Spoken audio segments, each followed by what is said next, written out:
Why did you let ChatGPT happen? If the book of Haptic was to be written today, it would be titled A Decade Too Early. Yeah. We started in 13, Yeah. and 22 is when ChatGPT launched. Yes. Why keep going? This is probably something I think about the most these days. By the mid of 16, 3 years in, Yeah. I knew that boss, this is not, jaldi hai. this is too early, this is not going in a certain direction. You know, I don't know what it was, Avi, but it was one of those things of, no, but I have to see it through. There was no rationale behind it. So, but was it that like, shit, just this should have been me? For a fleeting period. Actually, I won't lie, it was. There was some period for a few weeks, months that, how did I think about choices in life? Welcome to Unstarted. What is unique about this show is this is about you. It is for founders, by founders.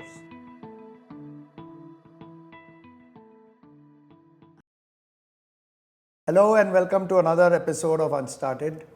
Nobody likes rejections in life, and today my guest is somebody who has rejected me multiple times. I have offered him a fund manager job. I have offered to fund his business. He calls me his so-called mentor, thought partner, comes and takes my advice, then informs me 2-3 months later generally that I've chosen to do exactly the opposite. So welcome. That wasn't in the intro by design. This is welcome Aakrit Vaish, now a fund manager at Activate, which has both A and V in it and A and I in it. The original AI entrepreneur of the country, and we'll talk about that. And let's go back all the way to the start. You went to BITS Pilani. No. Well, that's what ChatGPT told me. No, hallucination. That's what people should understand. Yes. I don't think people realize that when people are worried about so many things. That's the briefing I got, that you went to BITS Pilani. But I knew that you had been to UIUC. So let's go all the way back. I know you're a Bombay boy. We are all Mumbai fans.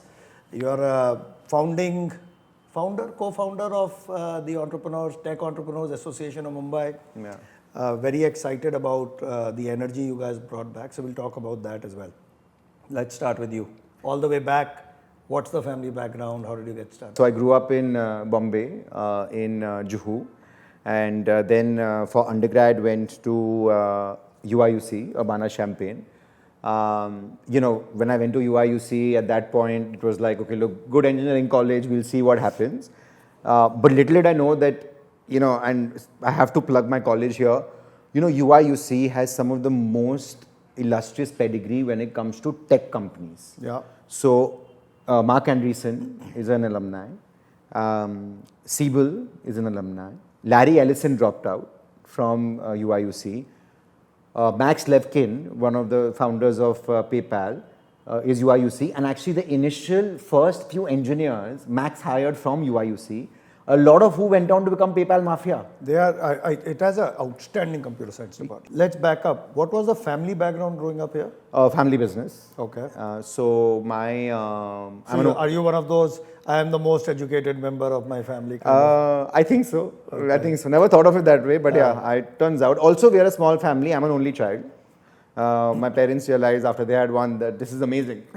No, but you know, I'm the only child. My father also relatively small family, so we're very close-knit family. My father has been in steel and textiles for many years, mostly trading. You know, there is this company, Wellspun Corp. He was actually doing trading and wholesaling for them for a long time, and then he runs his own business. It's a very relatable background. Often people look at those and, you know, there is this, many founders we interview are middle class. My father was in central government, mother is a teacher, very standard. Yours is a different background also that people would relate to, which is normal business Mumbai family. Yeah, exactly.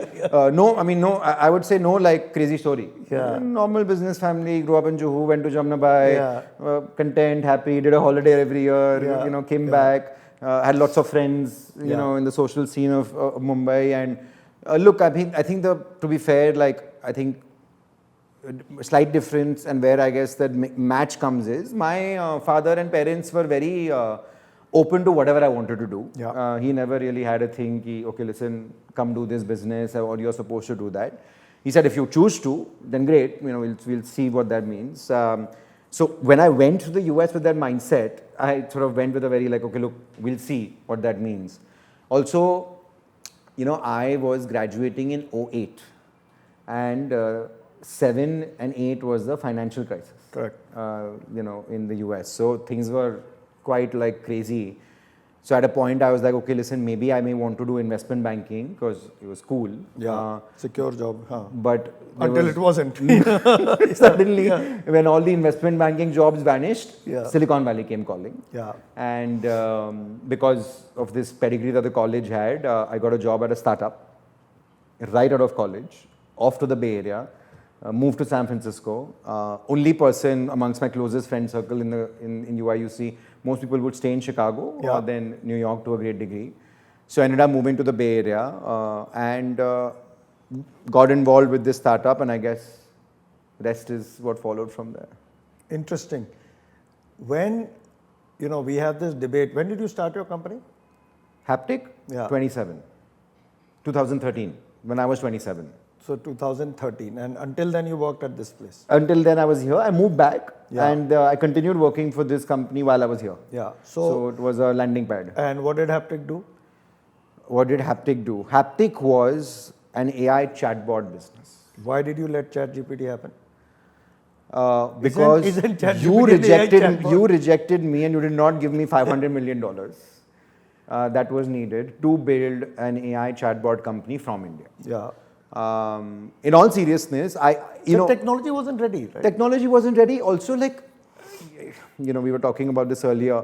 I think one line, if the book of Haptic was to be written today, it would be titled "A Decade Too Early." Yeah, yeah. We started in 13. Yeah. And 22 is when ChatGPT launched. Yes. So hold that thought.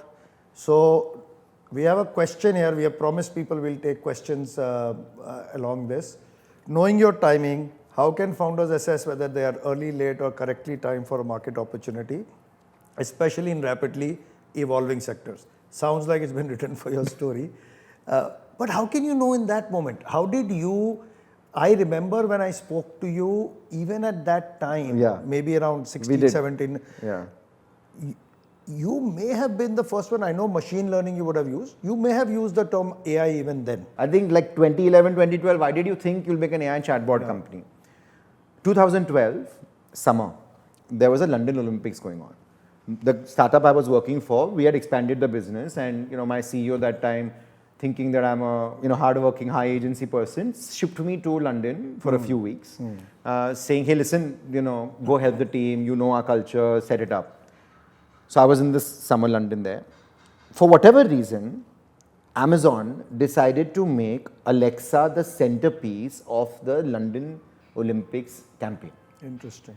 So all over the city, you had that Alexa device, and at that time it was switch on my light, switch off my light. Yeah. That's what it did, and today kids obviously do a lot more with it. Yeah. So it was all over. I brought a couple back home. I started playing with it, and that feeling you get of love almost. Oh my God, this is so beautiful. You can interact with devices. You can talk to a device. It responds back to you. This should be how human and computer should interact. And then, as founders, right, you just go down a rabbit hole. And I went down a full rabbit hole for a year. Just reading, understanding, studying, looking at what's going on, who came before. DeepMind, what does DeepMind do? Who is DeepMind? Why are they based in London? Cambridge. So went completely down the rabbit hole, and I felt look, and this goes to the question, right?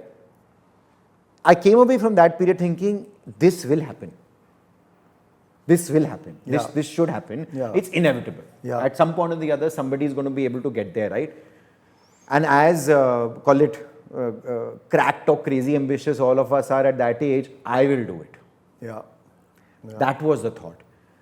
The few things I picked wrong in retrospect when I think about this a lot. First is, and this I know we can have a longer, much bigger debate on this, is the market.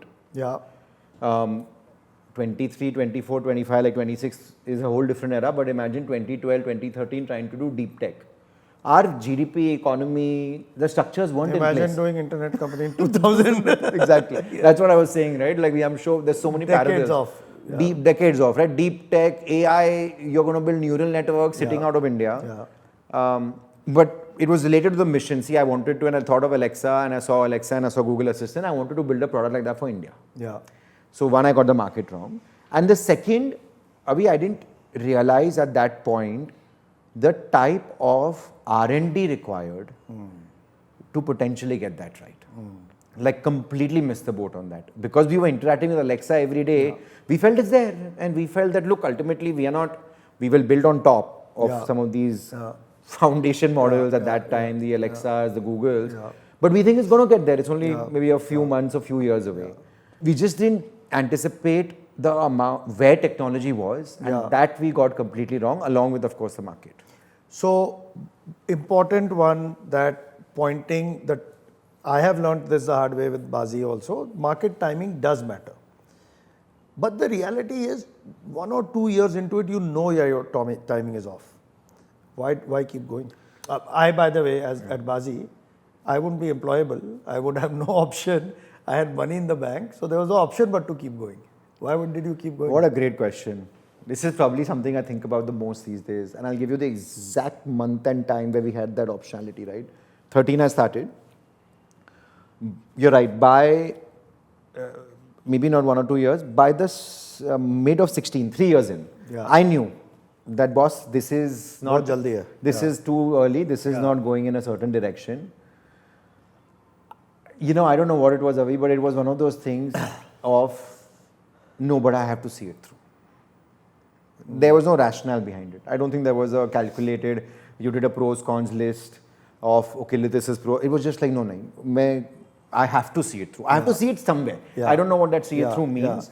But I don't know, maybe it wasn't the fear of failure. It was the fear of, look, we didn't try hard enough.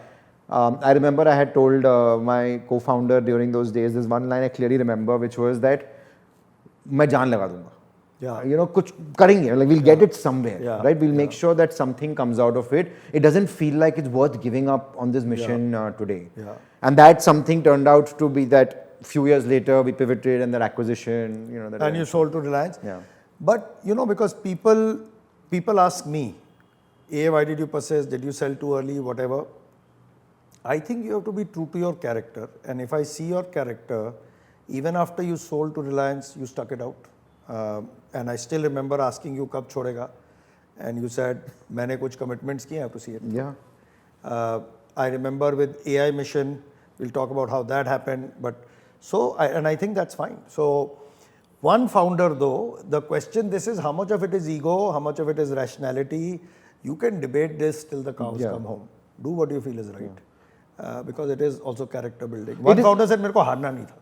That losing feeling, failure feeling, whatever. I actually think, you know, once you get, and you've seen this probably journey 500 times, both yourself and through founders.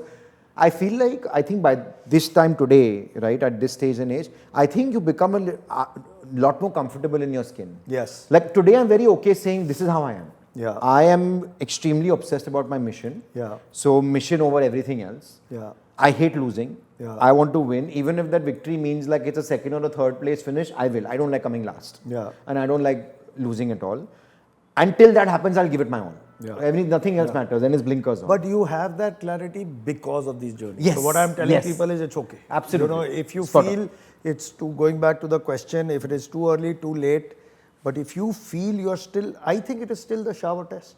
So with Bazi, I used to still wake up. I remember the first time stamp or coin traded between Lucknow and Mumbai. That one transaction kept me motivated for maybe months, right? So I think you need some of those wins. I think going back to the question, answering it in a different way though, when you know your timing is right, is also very obvious. This is the classic Mark Andreessen says, when the product market fit is there, people are, you know, literally you're getting more customers than you can handle. I was about to say that I think the clearest sign of that is pull versus push. Yes. Clearest signal. Yes. For anybody. I think the clearest signal is that you cannot handle the volume of customers, requests, you know, discussions or anything that you're getting. We never felt that at Haptic. Yeah. Never. It was always a push sale until maybe at some point, when that WhatsApp messaging chatbot business took off, there we had a lot of pull. That was post acquisition, to be fair. But otherwise we didn't. And separately, maybe today we feel it at Activate a little bit. But that would be my quick test for a founder. That look, are you getting pull? Are you getting enough people calling you? What's happening today in the global AI world, right? With all these companies scaling, they just don't have time because there's so many people reaching out. Yeah. So then you decided to sell, as my guess is a good outcome for employees, for everybody, and because you were early in the market, same thing I did. And of course, market turns after some period of time. Then how did you think about the rest of your journey? There are people who are in your shoes also who have decent success in their first. You decided to go back. You've always been missionary. You decided to go do something with the AI mission. Talk about that. And then how did we get here? So it's super fascinating sometimes how books and stories and timing is written. No, I sold in 19. By this time, I had obviously become a lot more familiar with OpenAI because the Khosla round had happened. DeepMind was also, so I could see that, look, there's incredible stuff that's going to happen. Did you think that the timing was 3 years or 10 years? So I did not think. I just kept following because, like you said, I had a commitment. I had to see through my time. No, not for you leaving. For OpenAI. For OpenAI, So that's why I said, okay, look, I'll keep following it. And that time I didn't make a prediction of when it would happen. But interestingly, give and take the way my timing also was after the acquisition, mid 22 is I started thinking about what's next. And November 22 is when GPT came out. Yeah. So it's crazy, right? Like how sometimes things happen. And that feeling the first time, I mean, we had been using GPT 3 and 2 at Haptic for a couple of years. We were OpenAI's one of the first alpha partners in India because obviously Reliance was also using it to a great degree. So I knew something is coming. But that first moment when the ChatGPT came and I was just starting to think, maybe that was one of the first times I came to you also, just starting to think, kuch hoga, banega. And when that happened and when that I saw it for the first time and I played around with the first time, my wife sort of started laughing. My dad called me, hey, listen, have you seen this thing? Because it was all very similar to what I wanted to do for so many years. So, but was it that like, shit, this should have been me? For a fleeting period. Actually, I won't lie, it was. There was some period for a few weeks, months that how did I think about choices in life? And the biggest one, candidly, was should I have moved back? I'll just be very honest, right? I think that because the ChatGPT product couldn't have been built in India, where India was when I moved back, right? So I thought a lot about that. But I looked at my wife, looked at my girls, I said, no, this was a good trade, parents and all that, whatever, But definitely there was a period where it was a look like. How should I think about choices in future? All of that. Oh, really? You went that deep? Yeah, it was. It was because, look, it was the exact, in a very different way, an idea that I had. Yes. But not an idea you had the business. You were doing that. Correct. Right? But ideas and also products, matter squat in this business. Well, and I know that's not what people think often. They think it is about the idea, but it's not. It's all about exactly, right? That's why we are talking about this so openly, but so often people who are closest to me introduce me, like my friends especially saying, oh, he tried to build ChatGPT 11 years back. I said, please don't say that. I'll look foolish. I'll look like people will think, "Arey, kaun hai ye?" Right? No, I don't want to be introduced like that. Right? That's dumb. I mean, in fact, I feel worse if you tell me that. Let's talk about AI mission. Let's talk about what you are investing in. There's a question we'll also throw at you, which you should, given your vantage point, go ahead. Hi, I have a question. AI is everywhere. How do you know which problem is worth solving with AI as a VC and as a founder? Thank you. You are both a VC and a founder. So AI is everywhere. What should people be solving? What did you learn about where India is with AI in your missionary AI mission job and now in your VC role, and what is the answer? Yeah, I mean, look, by the way, you know this, I think of what we're trying to do as with Activate in the VC role is the private version of India AI mission. Really, that's basically what it is. How do you build Except you have told your investors you'll make money. Absolutely. The private version. Like I said, the private version, right? It's the private version that creates, the end goal is create crazy value in a way that, but you achieve the same goals. Yeah. So, I think, Avi, the biggest learning for me in these last 2 years has been that it's a highly ignored theme. AI in India, AI for India feels very ignored, and for a combination of good reasons. The good reasons are the US has blown up so quickly and has become so big, and the scale and the value creation has got to another level. If you look at that, you cannot compare, or you're not even the same level playing field. Yeah. But if you look at it in isolation, to say, look, if we were to go and solve some real problems and create value for India, I've never seen this before, but I saw outside in your office, it says developed nation, right? Developed nation building. Developed nation building, exactly. I never, first time, Which right? is the whole Z47 is 2047. And I know it inspires you also. Exactly, right? And I saw, and I said, if you're focused on that, and of course creating value along the way, it's such a great time and it's such a large opportunity. I mean, just imagine every surface area and every problem that we couldn't solve because of random reasons in the internet age will all get solved now. Correct. Right? Like, just simple example. EdTech has had such a rocky road because teachers have been expensive, and because this ops and headache to manage everything is so hard. It's inevitable, right? With generative AI and AI, this is all going to change, and the experiences are going to look so much more interesting, so much more beautiful. Personalized, yeah. Personalized, such interesting stuff. I know one of your portfolio companies, Deserve, they went into saying, okay, look, we'll build this wealth management firm for the long tail, and then eventually they put a slightly different direction, and they're obviously crushing it in what they're doing. But now think long tail wealth management with AI. Yeah. What a large opportunity for India. You're building, you're basically bringing people from who've never really transacted and done anything with any of these mutual funds and bringing them into organized economy. And if you just look at it vertical by vertical and sector by sector, it's large, but large in its isolation. If you start comparing it to say, listen, I want a 500 million ARR company in 3 years, or I want, this should be valued at like 10 billion, where is the growth capital?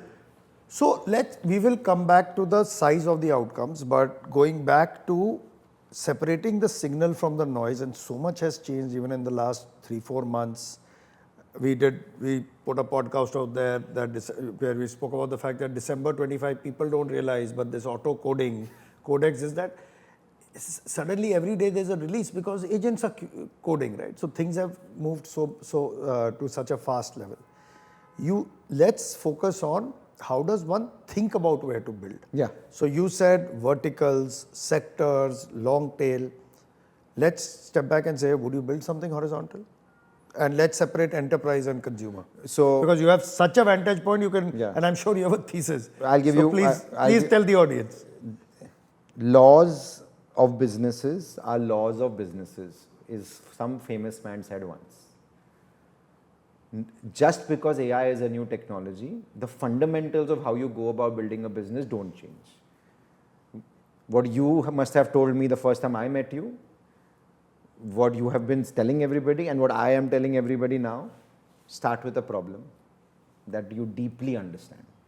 You have to have some unique insight or perspective about it, more so in the AI world where everything is commoditized. And ideally with lived experience. Not just understanding, but lived experience. Lived experiences could be you hacked away and got here. It's okay. Yeah. But you have to have, in fact, one of the things we've been telling young founders is, think about it. For this particular problem, do you think you're in the 99th percentile in the world? Yeah, we call it global maxima. Yeah. Not just local. Global. 99th percentile in the world. Are you the 99th percentile? Ask yourself the honest question. And that can come only because you've lived through it, you've been through it, you've seen it firsthand. So, step one doesn't change, which has not changed for 30, 50, 100 years. Start with a problem that you deeply understand. Become obsessed with that problem, right? I can't tell you, like day to day, the differences, even if you look at the global AI companies, I interact with a lot of these global labs. The clear differences you're seeing is the great and the good companies, the difference is how obsessed they get with their problem and how obsessed they get with their customers. Yeah. There's a reason why Anthropic is going one way and OpenAI one way, is because for coding and for enterprise, that's all Anthropic does. And they made, and this is what people may not understand, but it's an important one, and their burn is lower. And by the way, these are just different strategies. Yes. Each one company has chosen to go after AGI, artificial general intelligence, I guess, which requires a whole different, and it's a different customer set, different path. Other has said, I'm going to cut the problem with workflows and enterprise, and is actually much more efficient on capital. And they are, obviously now Anthropic is different scale, they are 99.9 percentile now in that problem. Yes. So when, as the question that this gentleman had, right, ask yourself the question, which is that problem that you can become. But ये तो बहुत high bar हो गया, फिर तो मैं डर गया. So let's take some of the companies here. You know Aman of Grey Labs, right? Does he really need to benchmark to that, or he's 99 percentile in solving that problem for Indian BFSI? For financial services customers, Yeah. doing In India. financial services customers in India doing voice, he is 99.9th percentile. Yeah. He is somebody I would call for all things related to this topic. Yeah. Yeah. And he has had the opportunity to live through it. Yeah. You know, there is somebody we are talking to right now who's trying to build a foundation model for gene editing in India that we can go back and sell into agriculture companies. He's had 4 years of lived experiences through it, 26 years old, and actually seems like an individual where amongst the set we found for India, for agriculture, probably again 99 percentile. So you don't, you know... in your domain, what you're picking, you better have lived the problem ideally, otherwise have a very deep understanding and then be 99%. And you know, there in AI, this is perhaps where I have a different view compared to maybe the, you know, Traditional classic- VCs. Yeah, I mean, not traditional, I would say the way VC has been done. And in AI, I think one thing that's changed is, I don't care how big this domain is. Yeah. As long as you're a master of that domain, even if it is super narrow, that's okay, because everything will expand. So let's talk about, I believe that, and let's, why? Because net productivity will increase. You will end up doing a lot more as either a consumer or an enterprise than what you've done before. So also what in other frameworks has been called about labor TAM versus software TAM. If work is getting done differently, then the TAM could be very, very different. Let's use the best example that everybody understands today in the world, Yeah. which is voice AI calling. Yes. Okay. Let's take the example of a fintech I met recently. I spent a day with them, who is using voice AI calling to do outbound. Yeah. Lead generated, call, convert. Now, today, their reason to not grow further pre-AI was that they have to have 6,000 people who pick up the phone and keep calling, sir, loan le lo, lead convert kar lo. If there is no reason to have those so many people, and if they can scale with voice AI, who knows how big their loan business can become? Yeah. Because now the calling becomes faster, easier, scalable. You're converting more loans. So if you're converting more loans, you're putting more money back in, and that increases productivity, increases GDP, right? So as a result, any domain, as long as you're very good and you have this unique insight, will just expand, right? But there is the contra argument people make, which is AI will take over the jobs. And the funny thing is AI itself has no moat, which a lot of people talk about. So some other AI will take that AI's job, and this ends at the bottom. Instead of the GDP increasing, the GDP collapses. Why not? And where does India fit in all this, especially if one thing that has already started to play out is that the coding, programming jobs are getting affected because these models are coding much better. So more first at the macro level and then at the India level. Very difficult question. I can't. You are the expert, so you have to. No. I will. What I meant is I will answer, but it's one that I grapple with the most. Yeah. And this happened because I got to see some of it at the government, right? Got to see some of that. It's so hard. And it's front and center for the government in their thinking, to their credit. To their credit, front and center, absolutely. And it's happening below us right away, right? Look, here's I think what happens, and don't know if this is a good scenario or not, let people judge that, but I think where we are headed is the following. GDP will grow and increase, but at the cost of inequality and disparity. K-shaped. Absolute K-shape. What will happen is that people who have access to these tools, or people figure out how to get access to these tools, or people who have the ability to spend more to get these tools and use more compute and tokens for their own productivity or their customer or their business productivity, just become and grow faster. Versus if I'm in a job that, or I'm in a piece of work that is more reputable and can be automated, I have to But find. is it access or is it agency? So Yeah, great question. Great question. So it obviously starts with agency, 100%. So when I said access, let's if you define what agency is. Yeah, so agency is the ability to simply hustle and work extremely hard and be obsessed about something And take control. and take control and go get it done. Yeah. So when I say no believing in destiny, khud karo. no, yeah, so destiny to matlab. Say I believe in destiny, Yeah, but not, where else not would- without. yeah, exactly, right? It is absolutely inaction is worse than failure. Yeah, yeah. Like standard line that I operate with, right? So when I say access, it's whoever can get that access, whichever way, it doesn't matter. You can, break into this office today and figure out and convince Yeah. Avnish Bajaj to say, Yeah. give me a job as your AI intern, yeah, right? yeah. I mean, you could do that as well. So absolutely. So what I meant is, and that's the opportunity, and that's what people should do. That, there never has been a more important time to have extreme high agency Yeah. to become AI native as an individual and as a business, and not wait. And you have free apps available, whether it's Claude, you don't need the $20 subscription, whether it's ChatGPT, Claude, that you could essentially learn all of this yourself. I think the $20 subscription, if somebody makes to Claude Code, is going to be the best investment they've ever made. If somebody is thinking of this question, what happens to my job and how do I become AI native, I would do 10 hours of Claude Code a week. Yeah. 10 hours, 1 hour a day on weekdays, little bit more time on weekends, 10 hours of Claude Code, and you are just gradually compounding will happen and you Yeah. become AI native, right? But if you, to your point, that's the agency part, right? And if you don't do that, and if you're sitting and waiting, what's going to happen? So I think going back to this K, and we discussed this in one of our other podcasts, high agency can lead to AI mastery, Yes. and it's not that hard. AI teaches you how to master itself. But low agency, you will be a slave. You built an agent, I've built apps. When was the last time one of us coded? Exactly. Never. No, forget us. Andre Karpathy was the co-founder of OpenAI, saying he hasn't coded in I don't know how many months. Yeah, So Jonathan like, Ross of Grok was joking the other day when I met him a few months back, saying that, for 20 years my life was write PRD, write code, edit code, review code, do QA, ship. Now my life is hit enter. Yeah, yeah. Right? yeah, So yeah. I think So I think people have to understand that it is a big shift, but your destiny is actually still in your hands.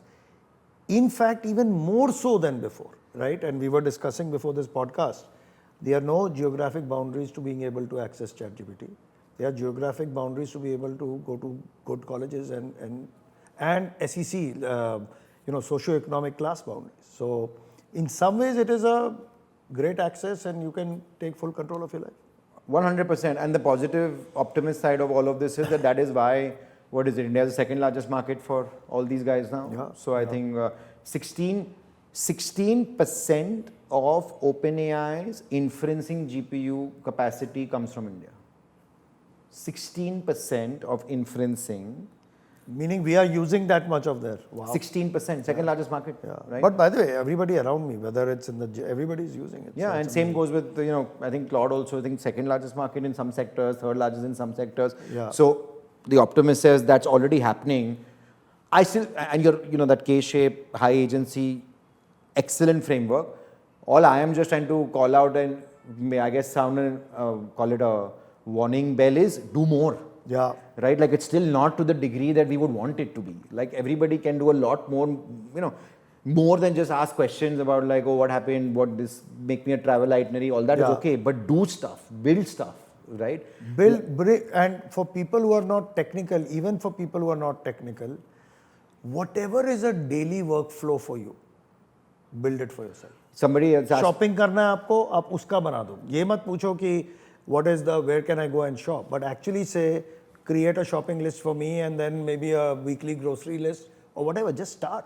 live WhatsApp chat from yesterday. Yeah. We are both a part of EO Bombay. Yeah. And most of the people who are in Neo Bombay obviously are slightly more traditional businesses. Yeah. One of my EO forum buddies texted me saying, listen, that day I did a Claude demo for all of them. Yeah. In one of those meetings. He texted me saying, hey, listen, I really want to set up Claude. How do I get started? I responded, ask this exact question to Claude. Yeah, exactly. He said, no, I need you. Yeah. Please give me 15 minutes. Please come. That's what people don't understand. Whether it was internet, email, computers, mobile, there was a adoption friction. People still, and by the way, there are people who say, मेरे को TV का remote use करना नहीं आता. इधर आपको कुछ नहीं करना, आपको बोलना है. That's right. It's the first time in the history of technology that you can talk to it. Maybe you saw it with Alexa and got excited and started then. But it's the first time that this is happening. That's why agency, just take control of it. Right? Absolutely. I mean, like you said, talk to it. Like you alluded to this a little bit earlier.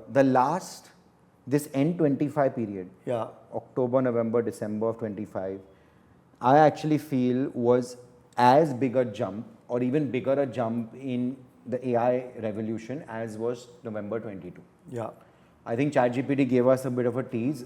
What's been happening in these last 3 to 4 months of the end 25 and now these new models is incredible. Even simple things, like I know you use Whisper, I use bunch of voice tools. Voice recognition is becoming so easy and so good where you can actually talk to it. It reminds me back to the 2012 moment, right? Where now I'm not arguing with my Alexa that, do this for me. You're actually just having a simple conversation and getting things done. Super. Like you said, we could keep going on for hours. Let's take another question that we got here, which is an ecosystem for entrepreneurs. Do we have or should we build an ecosystem where aspiring entrepreneurs essentially get to interact? You started that in Mumbai, by the way, thank you. I'm also a big Mumbai lover, so let's talk about team. What did you set up team as? I know you're doing some of this with Activate. I know you guys did some of this with the AI mission. And specifically for people who are asking this kind of a question, what should they be doing? How should they be getting plugged in? I think you'll notice that the continuous pattern is I love problems that are very obvious, that can have a large impact, but are ignored. So Bombay and tech felt the same intersection, right? It's so obvious. Why does Mumbai not have more tech companies? It's a perplexing question when you sit down and ask, right? There could be a long answer, but it's like the first level question is, listen, all the industries were built here. Why not more tech? Ignored. Nobody just thought about it, right? Everybody said, okay, listen, tech talent is in Bangalore or Hyderabad, let us go there. Many companies started here. Companies like Ola and all, they started here and then they moved. Right? Yeah. So, when you keep asking those 5 whys, you get to the crux of the issue. Is the reason why this happened is large engineering talent, software development talent in India first came to Bangalore because of the IT services movement. When you required 5,000, 10,000 engineers, so density was a lot more there. But product companies don't require 5,000, 10,000 engineers, right? You could build a very good company with 300 engineers. Today, it's even 10 engineers. And today, it's arguably 1 engineer, right? So that's what felt, sort of confusing. And secondly, look, personally, this was also a personal problem, which is, you're living in Mumbai and you're working in tech, and a bunch of us felt like that. Where's the community, right? Who can you sort of spar with and meet with? And to be fair to Bangalore, they do that really well, right? It's a very tight-knit community of folks. So with those things, I think there was one meeting that Harsh of Dream 11 and I sort of set up with a bunch of founders in Mumbai saying that, guys, we need to do something about this. If nothing else, we should start meeting a little bit more. And back to your point of, I guess, high agency as the enthu cutlet, as we like to call it in Bombay, the enthu cutlet in the room. I went back and I said, look, this seems like it's something to go solve for. I was in transition from Haptic that time, so I had some mental mind space. I said, let's do it. So I called Harsh up and I said, dude, I think it's time to put a proper body together and we should do it as a proper association. Would you be up for it? He said, no, absolutely. Even I've been saying this for a long time. And, we both played our parts, right? Dream 11, even now, but that time had a very good brand. And, Harsh has also been a very good face for the Bombay tech ecosystem. So yeah, we put this together as an organization where the job is, or the mission is to advance the tech ecosystem in Mumbai, get the founder community to closer, do these events. We do our annual event every year, Mumbai Tech Week. I'm a huge believer in having ecosystems. That's the only way all of us win. Yeah. I'm a huge believer that of this idea of non-zero sum games. Yeah. If everybody wins, I will win. Yeah. It's as simple as that. So if everybody in Mumbai wins, I'll be successful. If everybody in AI in India wins, hopefully I'll be successful. So I think this power of bringing together people with shared interests and putting an ecosystem is very underrated. And people who are trying to start up should find such forums and attend, and especially you're saying in places like Bangalore, there are meetups. Here we need to do more meetups. Part of the reason for this podcast is to actually expand the yeah, reach. I mean, as Z47, you've been doing it for so many years. You do consistently something, I know, at multiple events. I don't think I would be half the whatever person, AI enthusiast, if I did not learn from other peers. Yeah. And that happens in these conversations, that doesn't happen through a scheduled Zoom call. Yeah. Right? That happens when you run into Serendipity. somebody and you're like Yeah. having this conversation. And we ran into each other at some Mumbai tech event where I first told you, listen, I'm thinking about it. He said, Thakalao, Milo, what's going on? Yeah. Hey, it's always that, Yeah. Before that, I did some reference checks, but and everybody said you must meet this guy. You are building Activate differently. Say something quickly about that, and then in closing, any advice for people who are listening to all of this? The entire firm, besides the two founders and partners, currently is one employee. And agents. And about 7 agents. We have an advantage that given when we are building Activate, and we are an AI firm, we only invest in AI companies. It's what we live and breathe every day. It's a crazy flywheel, right? So what this does, Avi, is, 1, we are more efficient as a firm. 2, this is the way we learn. Yeah. I have become, hopefully, I've learned exactly the limitations of AI by trying to do everything myself. Yeah. And so you are more educated to chat with your founders, right? You'll be able to give them more pointed conversation and advice and have ask the right questions. So that does a lot for us. I think we are also very clear about the types of things we want to do, which is AI in India, and really make that happen. So we're on the lookout for founders who have that same missionary ethos of, this is what we will build, and it'll take as long as it takes, but we'll get it right over here.